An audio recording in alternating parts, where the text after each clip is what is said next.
Good afternoon. I'm here with Dr. Ezike to provide an update on the current state of COVID-19 in Illinois. More than 20 million COVID-19 vaccines have now been administered to Illinois residents. That's the highest number and the highest percentage of residents who have gotten a shot among all Midwestern states. On top of that, nearly 80% of our eligible seniors have received a booster shot, along with nearly 55% of all of our eligible residents. And we are pushing that number higher every day. In fact, right now we are administering an average of 47,000 shots, first, second, and booster shots every day. The Omicron surge has tested and proven once again that vaccines and masks are our best tools to keep most people safe from each variant of COVID-19. Nevertheless, Omicron's high transmission rate caused more COVID hospitalizations than ever before, the vast majority unvaccinated. Our hospital systems and healthcare workers have battled to treat and to save not just COVID-19 patients, but every patient who walks through their doors. They've been working harder than ever before, and I hope that everyone listening will take a moment to express your gratitude to each of them. Over the last 2 years, I've said over and over that you don't know when a surge has reached its peak until you're on the other side of it. Today is our 7th day since we saw peak hospitalizations of 7,380 reported on January 13th. That's 1,145 more than the previous pandemic peak on November 21st. Since then, our single-day number of COVID patients in the hospital has fallen by over 870 patients. That's a decline of 11.8% since January 13th to 6,507 today. Over the same period, ICU and ventilator usage has started to decline, a welcome change after precipitous increases over the prior 7 weeks. I want to be clear. I am cautiously optimistic about this decline, but there are an awful lot of people still battling for their lives in hospitals across Illinois. With our ICU capacity at around 10% and 6,500 COVID patients overall in our hospitals, we're continuing to provide as much relief as possible to all of our patients, to our healthcare workers, and to our hospitals.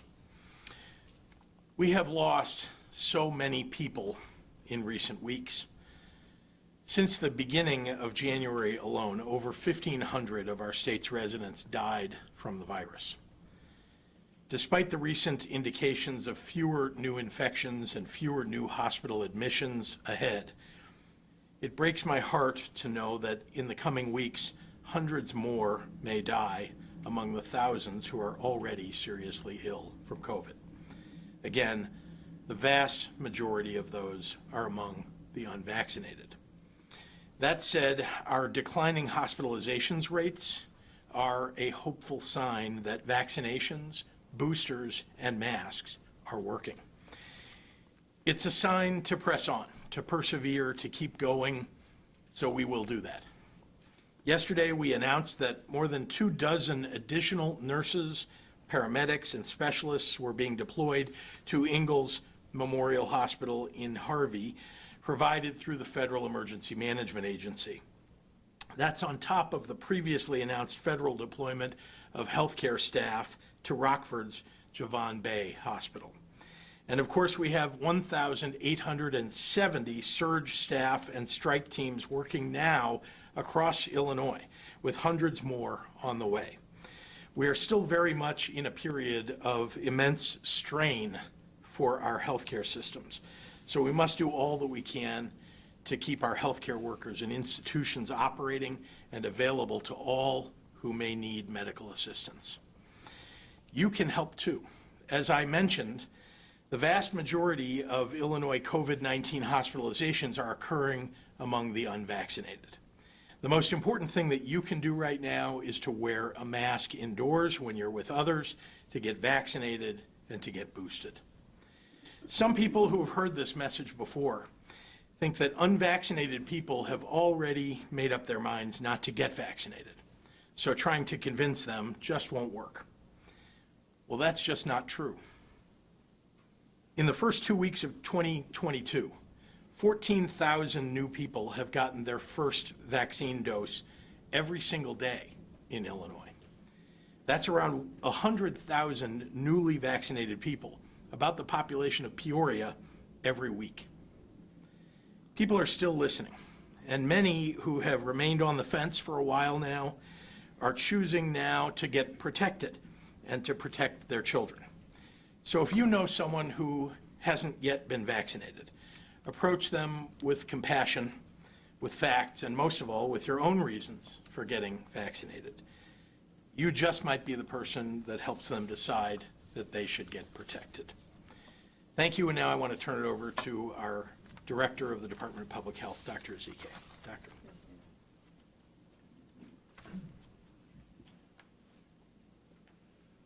Good afternoon, everyone. Please don't be mad. I just want to wish sincerest birthday wishes to an incredible boss and leader, Governor Pritzker. Happy birthday. As the governor said, I am cautiously optimistic in reporting the decreasing trends in the number of cases, in the number of emergency department visits, as well as the number of hospitalizations over the past week. Of course, we need these trends to continue. Everything is relative. While overall hospitalizations are increasing, both in the number of people that are going into the hospital with COVID every day, as well as the total number of people in the hospital with COVID, they are decreasing, but those numbers are still high. The numbers of people in the hospital with COVID are still higher now than they have been in any other surge or any other part of the pandemic. But the good news is that the trend is downward. The sheer volume, however, still is a problem. It's still a challenge to those workers, and we still have to pull every single lever available to help increase just the staff to care for those people in the hospitals.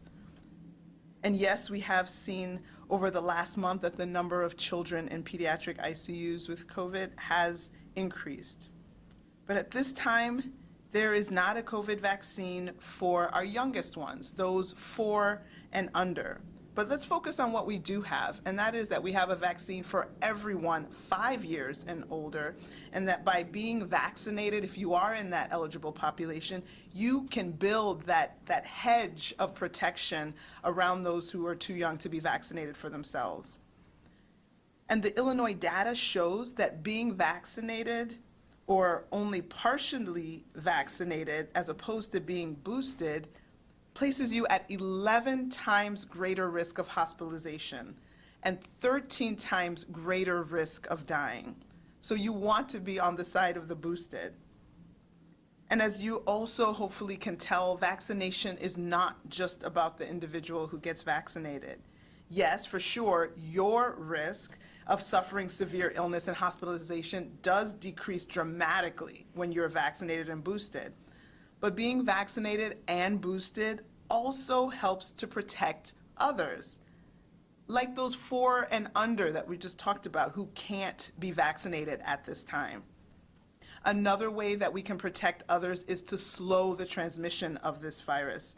And that's by knowing when you're actually infected. And so that might involve testing.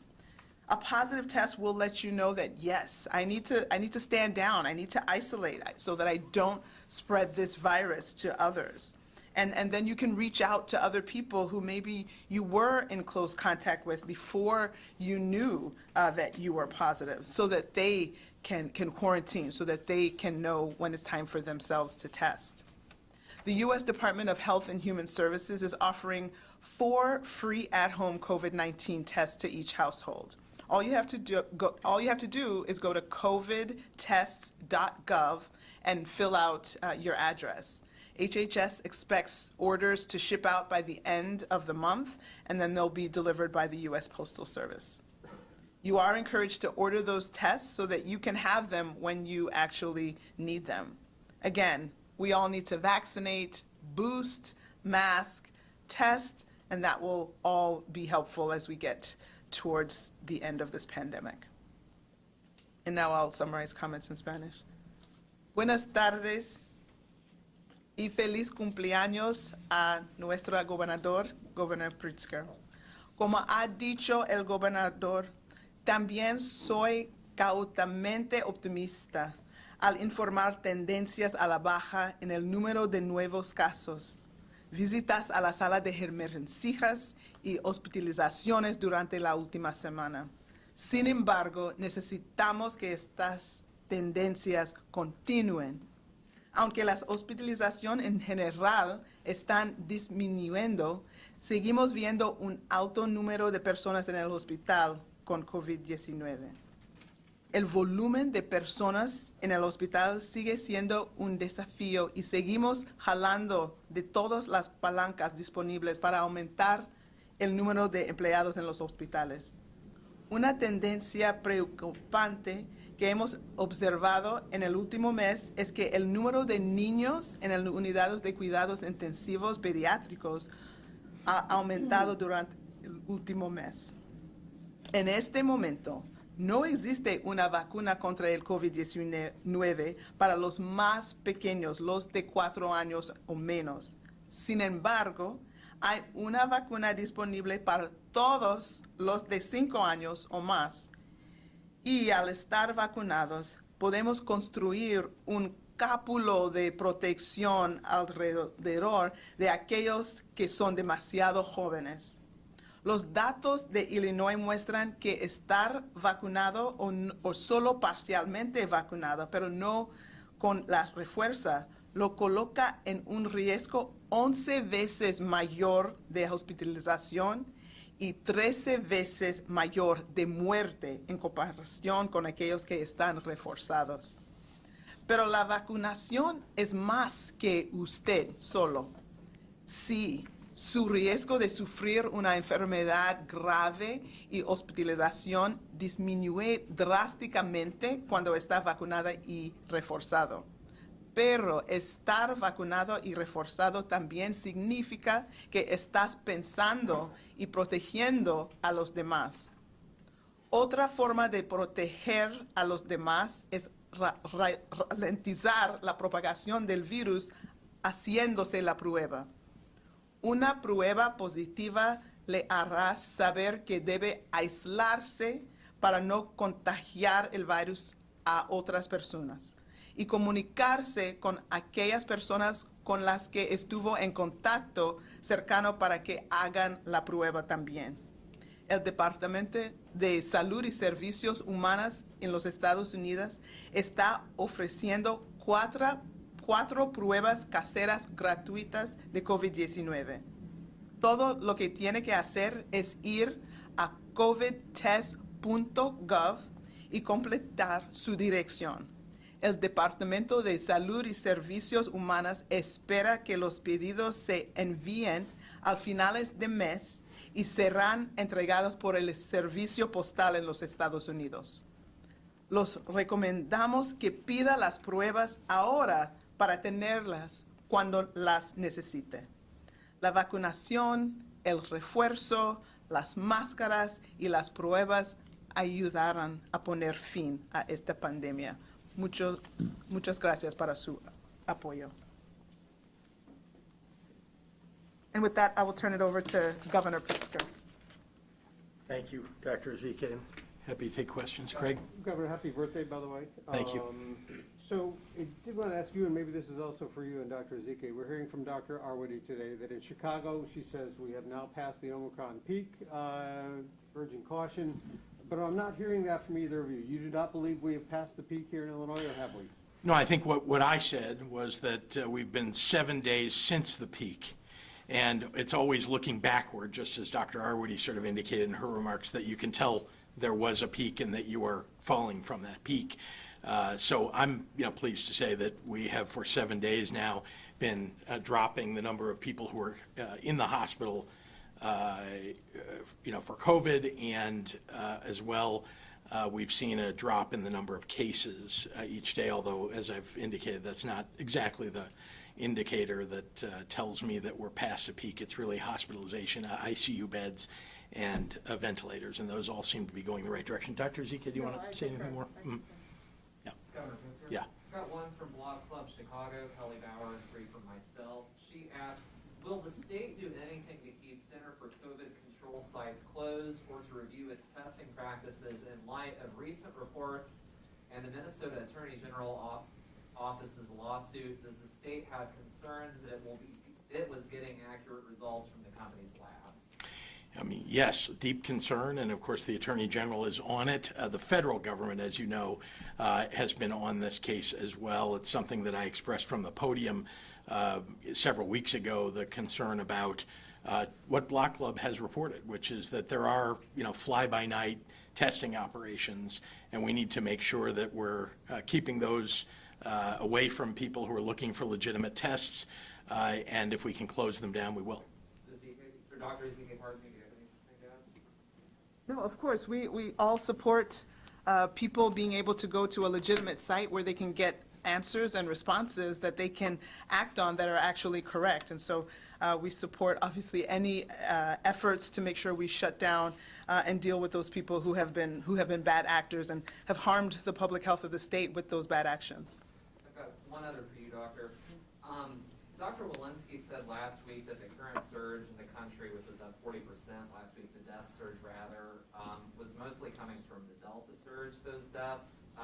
There were 99 deaths reported in Chicago in the last 24 hours. Do we have any sense of how many Illinoisans are going to die from the Omicron surge before this surge is over? No, it's a great question, but it's very hard to answer. We have to be clear that when someone goes into the hospital today, we don't know what exactly they have. I mean, as we get further along into Omicron, where there's nothing else in the state besides Omicron, and I think we are definitely in the high 80% of Omicron, if not 90 plus, we know as we go further that all the people who are getting infected are Omicron. But you have to remember that when people get infected to when they might actually die, that's not a day or a 2 or 3. That can be 2 weeks, 3 weeks, 4 weeks. And so if you think about people that we are getting those reports today, and then you go back 4 weeks, some of those will be Omicron, but some of those will definitely be Delta, because we were not as predominant Omicron 4 weeks ago as clearly we are now. But again, we don't have that information for each patient. Well, Dr. Ezike, of the 6,507 who are hospitalized in the state with COVID, how many are there for COVID and they're with COVID? Yeah, no, that's We know that certain hospitals have been auditing, and there's 43% at one hospital that they're there for something different. Yeah, so that's an important question, and we have been looking at that. That was the same, that's the same across the country. We're seeing that because of the ubiquitousness of Omicron, that there are people who maybe went in for hip surgery, but as you're going to intubate them, you definitely want the staff to be protected, and you need to know their status. And so they might have come in for the hip surgery, but then are found to have COVID, which is still significant because the special precautions that need to be taken for anyone who has COVID, the special PPE and garb that the staff have to wear, the special isolation, all of that has to take place. So we do need to know all those individuals. But it is true that there are some people who are not suffering many respiratory illnesses associated with that, but it's still important to know all those people. And there are people who now their course has been complicated, where maybe they came in for something that was not respiratory related to COVID, but the COVID then became an issue, i.e., someone who maybe just had a UTI, but now it's complicated by a pneumonia from the COVID, and now you're dealing with two things. So again, each case is different. Some, the COVID is an actual illness that needs specific attention. They all need attention in terms of how the caregivers will care for them and the special PPE, et cetera, and the isolation and where they can be placed vis-a-vis other patients.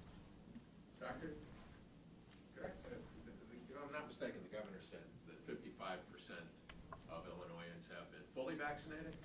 I think I said boosters, Okay. among those who are eligible for boosters. 55% have been boosted. Do you have a guess, or an educated guess, about between the shots, the boosters, et cetera, and those who've been ill with COVID, what percentage do you think of the state has perhaps some degree of antibodies? And are we approaching anything remotely resembling herd immunity? No, it's a great question. So on the books, so to speak, we have like 2.5 million people have been definitively identified as positive in our system. But we know, if we look at the number of home tests that were purchased just from retail pharmacies versus how many tests were done in our state, the actual number of home tests, which don't have to be reported, equal or match, actually slightly exceed the number of people that we have results for. So we know that there's a lot of undercounting. But I think that herd immunity, we have to kind of get away from that. When I think about, Australia is 90% vaccinated, and they don't have herd immunity. They still are having outbreaks. They're still seeing an uptick. So I think, unless herd immunity means 100%, we see that it's a very high number before you can get that protection that is supposed to be afforded by the herd. And in the meantime, if you try to use that as your only strategy, that results in a large number of additional deaths. Governor, a two-part question. What is the state's criteria for determining what hospitals such as Ingalls and Javon Bay get federal assistance during this surge? And the second part is, what is the state doing to prepare for the next potential variant so that we don't see this kind of surge again? I'm going to ask Dr. Ezike because she gets the requests. Okay, those are two great questions. So for the first one regarding how does someone qualify, so actually every hospital can make the request to get that support from the federal government. Of course, the things that because some people get turned down, some people get accepted, the things that are critical are to show, the severe need, to show the severe staffing shortage, and to show that the hospital themselves have pulled every lever on their own, that they have suspended, unfortunately in many cases, have suspended non-emergent surgeries or temporarily suspended them to the extent that they can, that they have used their contingency plans, their contingency standards to try to accommodate the staffing shortage. And then after they've, basically pulled on all these levers and say, we really need help, then there's still an assessment that is done by the feds, and then they can decide yay or nay in terms of if they will provide that support. The second question was... It was about, what's the state doing to prepare for the next potential variant, Right.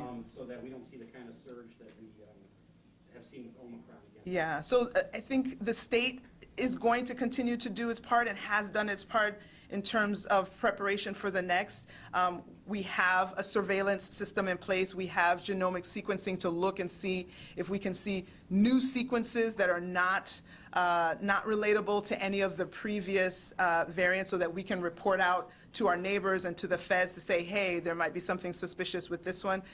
We've created an infrastructure that people can get vaccinated and boosted quite easily. I think the other part is on the actual people, and so people have to get themselves ready just as they would for any natural disaster, and that preparation involves getting boosted and staying fully up to date. Not, people who got that one dose just to get the one dose, you are not fully prepared for the next variant. You need to be within 5 months of your last shot. If you got a single J&J and you haven't gotten an mRNA second dose, and it's been 2 months since that J&J dose, you are not fully prepared. So we are doing a lot. We've set up the infrastructure. We have vaccines readily available for everyone.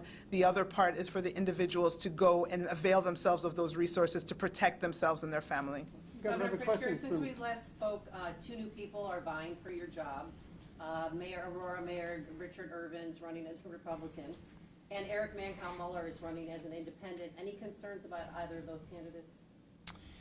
I don't know, they've got a messy primary over there on the Republican side. I'm sure they'll work all that out. I'm not sure about the independent. I know it's difficult to get on the ballot sometimes as an independent, but yeah, I don't really have any And opinions then about it. yesterday, Mayor Lightfoot said that she's going to endorse you for governor. Are you going to do the same for her when she runs for mayor? Well, I appreciate, I have not heard that. That's very kind of her. And yeah, I think, what I can say is there's nobody running, as far as I know, for mayor. And I think, the mayor has worked well with me especially as we have addressed the pandemic broadly. And so, we have a good relationship, and, I know we'll keep working together to make sure we're keeping people safe and healthy. I do want to say, if I may, I'm sorry, I just want to add one comment, though. You asked about candidates. One thing I will say to you is, if you want to have the job of being governor, you should have to take questions from members of the media, just like I do. And so I would hope that any candidate that is running and announce that they're going to run is going to take questions and not wait weeks after announcing to do so. Governor, I have a question from Hannah myself. Dr. Zike, can we ask a question of you from CBS 2? The question is, this is moving so rapidly, this variant. Some have compared it to an ice pick. It has gone up fast, it's coming down fast. As we are racing through this phase here, what are you looking at as far as metrics to make any kind of changes or recommendation changes as far as policies in the state? A lot of people are hearing great news today, smiles on your face, which speak volumes, and they're thinking maybe there's some change coming to my life. How quickly might change be coming to the lives of people of Illinois? I mean, we have ongoing discussions. We've been waiting for an opportunity to think about how we pivot to the next stages. And so as we come up with that between the IDPH team and the governor's office, we will absolutely share what plans we have to move forward in this pandemic. And yes, we are looking forward to sharing those. It's not today, but we are looking for. What are you looking for specifically? What data points will be the first ones that will say, aha, it's time? So obviously, we are already seeing some of the things that we like to see in terms of downward trends in the hospitalization. Again, I am absolutely moving away from the cases because we know that that's not even the full story, given all the home tests and all the positives that are happening at home that are not recorded in any of our Department of Public Health databases. But the hospitalizations, you can't hide a hospitalization. And so as we look at those hospitalizations and understand where those numbers are going, that is definitely a clear signal of the direction we're moving in. And I mean, we can be moving downward now, but as, people have appropriately asked, but what about the next one? So, we want to just continue moving in that downward direction, but also, 2 years into the pandemic, we've learned so much, we've amassed so much knowledge. We have to figure out how we are going to live, how we are going to coexist with COVID. And so there may be some adjustments or shifts that we will make given the wide availability of vaccines and now the onboarding of therapeutics, which I think the quantities are very limited now, but as those increase, those are also a game changer that will allow us to maybe pivot from everything being COVID, and being able to have it as something that we coexist with. Thank you, everyone. Governor, can we ask you a follow-up question about schools? Thank you. Schools, please. Thank you. Schools. What are you gonna do for your birthday? Walked out of a news conference early. Yeah, I mean, where is he going? He's with the. I'm surprised that we got in as many questions. Happy you asked that one. Yeah.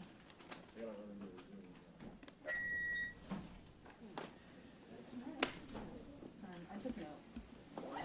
Yeah, that'd be great. Oh, okay. If you want me to email them or text it to you, I can. Okay, I have your number, I'll text you. Okay. Thank you. You got it. Thursday? Oh, tomorrow? 20th. Hey, Craig, has Irvin's people gotten back to you yet, About, doing a one-on-one? not yet.